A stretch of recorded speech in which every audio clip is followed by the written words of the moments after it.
During our most recent time in Vegas, we headed to the Bellagio Buffet and challenged ourselves to try one of everything on the buffet. While they don't have as many items here as there are at some of the other Las Vegas buffets, there's still a lot of food here and we managed to try all of it. In this video, we're going to show you everything that was on the buffet that day and tell you whether or not we think it's still worth eating for almost $60 at the Bellagio Buffet. To start my meal, I tried the mashed potatoes. The first bite didn't have much flavor, but the potatoes themselves were very creamy. I added some salt and pepper and that helped them a lot. For buffet mashed potatoes, these weren't bad. Next I tried the rice, which was honestly tasteless. It had the right texture and it had been cooked right. There was just no flavor whatsoever. Turkey breast, on the other hand, was very moist and flavorful. It reminded me of Thanksgiving dinner. If you like turkey breast, you'll love this turkey at the Bellagio Buffet. Roast chicken was also cooked well and was very tender, but it sadly didn't have any flavor.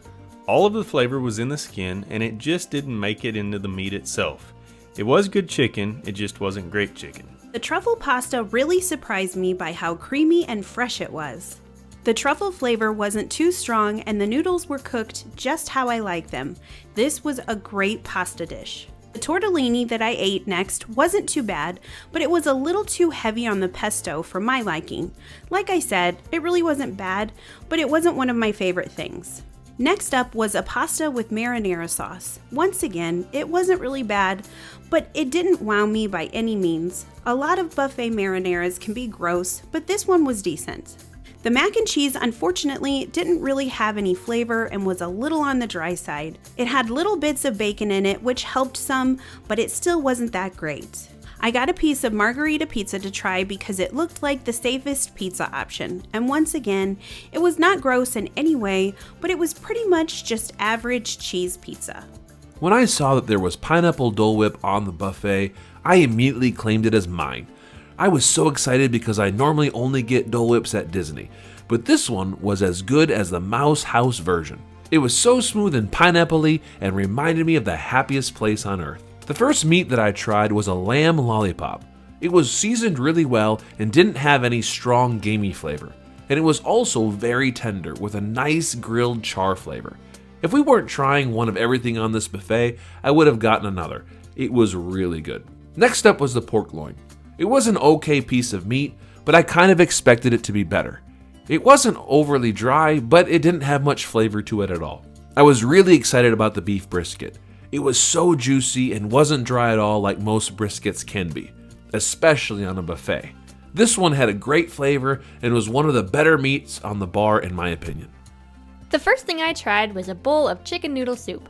Sadly, it didn't have much flavor and the noodles were a little overcooked and mushy. I'm guessing it had just been sitting for too long and I wish that they would have added some more spices. It wasn't gross, but it wasn't good either.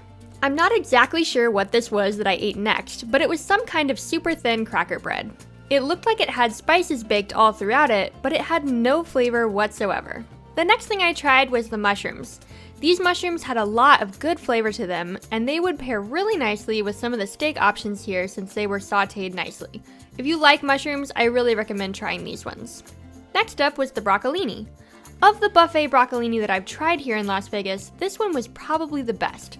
However, I'm just really not a fan of broccolini in general. If you like it, I'm sure you'll really enjoy this one. The spring vegetables that I tried next were a little bit undercooked for my preference, but they were seasoned well and I did like them.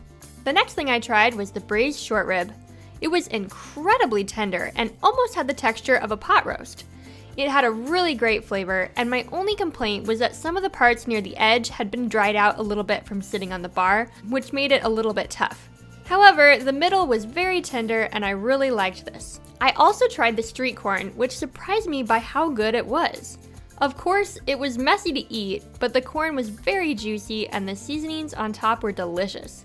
This probably was my favorite vegetable on the entire buffet. Moving on to my next plate, the first thing I ate was the truffle pasta because she had said it was so good and I really wanted to try it too.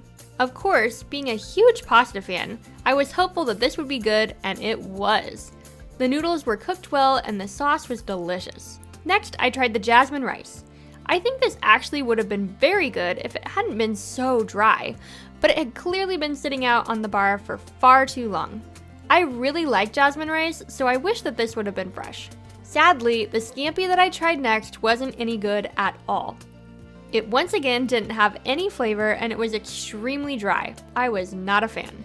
The next thing I tried was a shrimp and pork shumai. It was good, but I probably wouldn't get one again the next time that we eat here at the Bellagio Buffet.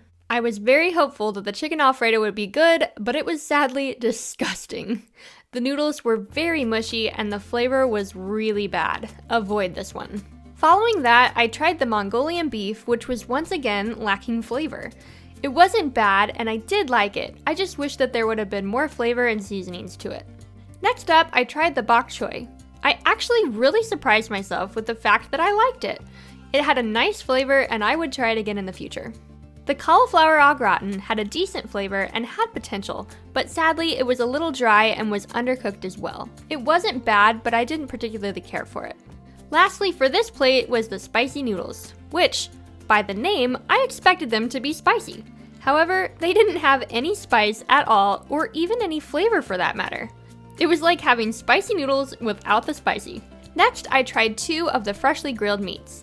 The first was beef and the second was chicken. The beef was kind of chewy, but I did really like the flavor. I think that they dipped it in some kind of sauce after they cooked it, which was really good. It was just a bit tough. The chicken had even more flavor and was coated in spices. I even got a hint of lemon flavor. It was really good and was my favorite of the 2.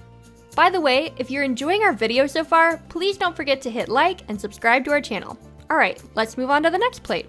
There was a street taco station where I was able to build my own street tacos. I got the chicken with cheese, salsa, and sour cream. The chicken didn't have enough spices on it, but the salsa and the sour cream helped to offset that, and it was a nice little taco. The next thing I tried was the grilled salmon, and it honestly was one of my favorite things here at the Bellagio Buffet. I like my salmon with crispy skin, so I wish that this would have been cooked a little bit longer, but overall, it was very good, and I went back for seconds later on. I was excited to try the salt and pepper chicken wings since they looked so delicious, and it turns out they were. The chicken was juicy and tender, and the breading was crispy with a very nice salt and pepper flavor. This was a good chicken wing. Next up was the sea bass, which was delicious. This was a nice flaky fish with an amazing crust that was very well seasoned. This sea bass ended up being one of my favorite dishes from the whole evening. I was hoping that the oyster Rockefeller was going to be good due to the seasonings that I could see on the outside of the oyster. However, well, I'll just let you hear what I had to say. So, all right, here we go. Hopefully Rockefeller tastes good. Rockefeller?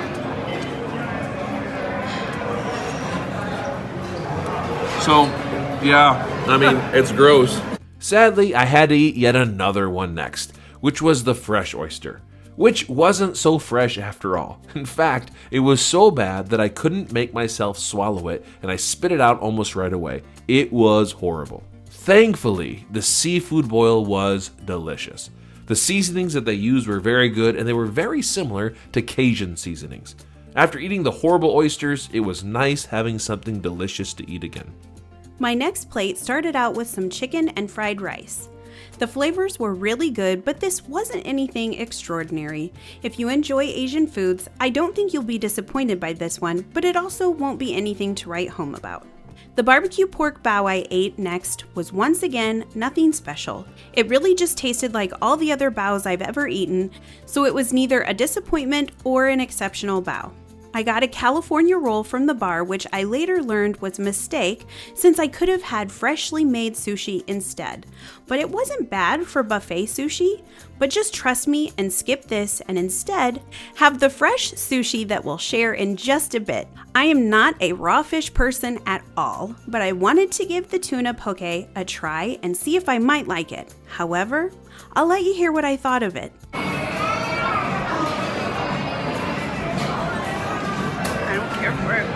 Next, I gave some of the items from the charcuterie board section a try. The cheese selection was some very nice aged cheeses that were rich in flavor. The sliced ham was salty and pleasant, and the salami was thin, but it had a nice flavor to it. On my next plate, I started with the mussel, and it was just not good. It was really chewy and not enjoyable. It just tasted bad. Maybe adding some seasonings or sauces may have helped it, but it just wasn't for me. The seaweed salad was interesting. The texture was really weird. It was like crunching raw vegetables, but the flavor was good. Whatever the dressing was that was on it really made the dish. I was surprised to find I actually really liked it. The next plate I tried was a few different kinds of shrimp. First up was the seafood deli salad. It had a lot of flavor, but it was a tiny bit spicy. This was still probably my favorite of the different shrimp dishes that I tried. I also had the chilled shrimp, and these weren't bad at all, but I did prefer the shrimp at the Wynn slightly better. And lastly for this plate was the shrimp ceviche. If you like ceviche, you will probably like this, but I personally didn't care for it. I was really excited to see that the Bellagio had handmade to order sushi. This sushi was some of the best I've ever had. It was so fresh and delicious. I requested the tuna with avocado and carrots. Not the most traditional sushi, but it was still amazing. I tried several of the sushi options here at the Bellagio Buffet, including pre-made and build-your-own sushi options. First up was a cucumber roll. I did like this one, and it had a lot of flavor, and the rice especially was the perfect texture. Next up was a California roll. This one was also really good, and I liked it even better. Once again, the rice was the perfect texture, and there was a ton of flavor in this bite of sushi. Following that, I tried two of the salads, a bean salad and a caprese salad. The bean salad tasted much better than it looked. It had chickpeas, corn, lima beans, and a few other ingredients, and I surprised myself by really liking it. It had a nice blend of flavors and textures. The caprese salad was also very delicious. The tomatoes were incredibly fresh, and the mozzarella was soft, and once again, I surprised myself with the fact that I really liked it. These are two things that I probably wouldn't have tried if we weren't eating one of everything on the buffet, but I ended up enjoying both of them. Next, I tried a tuna roll. Surprisingly, this one didn't have any flavor to me, and I didn't care for the texture either. This was the only sushi here that I didn't care for, but I followed it with another California roll which made up for it. After that, I decided to try the build-your-own sushi. I got mine with just avocado and fresh crab, and this was by far the best sushi I have ever had. I don't consider myself a big sushi fan, but this was incredible. My personal recommendation would be to skip the pre-made sushi options here, even though they're good, and build your own instead. You really can't beat how fresh it is. By the way, if you haven't subscribed to our channel yet, hit that subscribe button now. For my dessert, I started with a macaroon.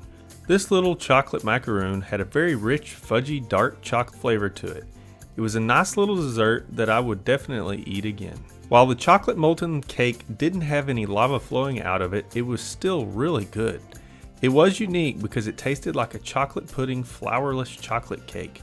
For all I know, that could be what it is and how they make this a gluten-free item. Next up was the creme brulee. This creme brulee failed the crack test and was honestly not very good tasting at all. I would not try this again here. Next, I tried the strawberry panna cotta. I didn't know what to expect with this dessert. I was pleasantly surprised though. It was a rice pudding that had a very rich flavor to it. My only complaint was that the strawberry sauce on top tasted very artificial. Overall, this was a good dessert though, it just wasn't great. In the past, I haven't had the best of luck with buffet crepes, and had an especially nasty crepe at the Bacchanal buffet. So naturally, I was a little nervous that this one would be bad too. However, it turned out to be amazing. The berries on top were extremely fresh, and the crepe itself was the perfect flavor and texture, and topped with the whipped cream, it all was delicious. I really enjoyed it.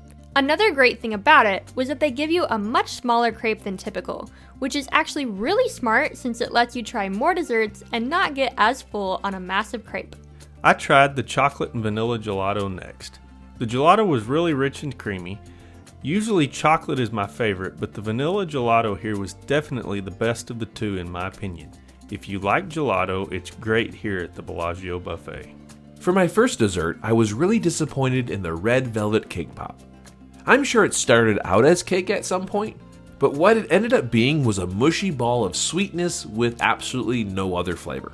The chocolate cupcake was another disappointment. The frosting was good, but the cake itself was so dry that it took away from what might have been otherwise a good dessert option. I knew something was going to be off with the tiramisu. It didn't look like it should.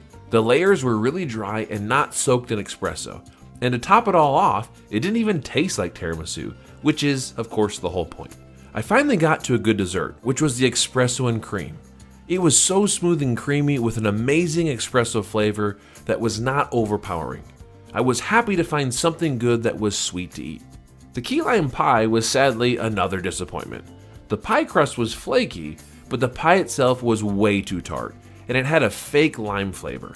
I really wanted it to be good, but it just wasn't.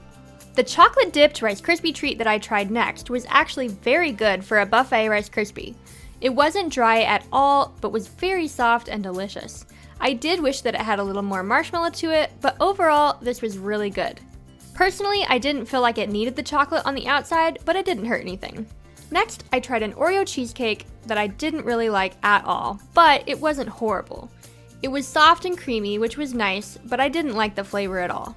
I also tried the carrot cake. Now, you might think I'm being overly dramatic, but this was the worst carrot cake I have ever had. It was very dry and had a way overly artificial carrot taste. Please take my advice and don't waste your time or your taste buds on this nasty carrot cake. The first dessert I tried was what I thought was a chocolate donut, but I was pleasantly surprised to find it was a Boston cream. In my experience, donuts on buffets tend to be dry and bland, but this one was actually good with all the flavors you would expect to find in a Boston cream. I was very hesitant to try the macarons because I have never found a good one on any buffet I've ever been to, but this little French vanilla cookie was exceptional. The texture was very fresh and precisely what you want in a macaron. Next up was the raspberry Danish. I don't particularly care for raspberries because I find them way too tart. Sadly, this one was not only tart, it was also incredibly artificial tasting, so it was a no for me. I wasn't sure what kind of cookie I was eating at first because it wasn't labeled, but I was very happy when I realized it was a s'mores cookie. It was nice and chewy with a little crunch from the graham cracker, topped up with the flavor of the marshmallow made this a really good cookie. Next up was the croissant. I wasn't sure why it was in the desserts. It wasn't stale at all, so it was nice that it was still flaky and airy. Besides that, it was just an okay croissant. The last dessert I tried was the mini pecan pie. The crust was buttery and flaky, the filling was perfectly sweet, and the pecans added a nice crunch and salty flavor. This little pecan pie was really good. There was also a fresh juice station, and I taste tested a few of the different options. The first one was carrot juice, and I really liked it. You could really tell how fresh it was. Next up was the fresh watermelon juice. Once again, it was very good and reminded me of a summer picnic with watermelon. The next one I tried was the horchata. I didn't care for this one at all. If you like horchata, the one at the Bacchanal is much better, and I did like that one. I followed that with the grape juice. It was way too tart, and I didn't like it at all. And the final juice that I tried was the mango juice. This one was okay, but hands down my favorite juice by far was the fresh carrot juice. This was a ton of food to eat, and we were very impressed with ourselves for getting through all of it. While we didn't finish all of our plates on camera for time's sake, we finished everything that we enjoyed and even went back for a few of our favorites. While it is pricey at almost $60 per person, we still really liked it and would recommend it. However, we feel like the Bacchanal Buffet is the best buffet in Vegas, and you can click here now to watch our next video where we eat one of everything at the Bacchanal Buffet.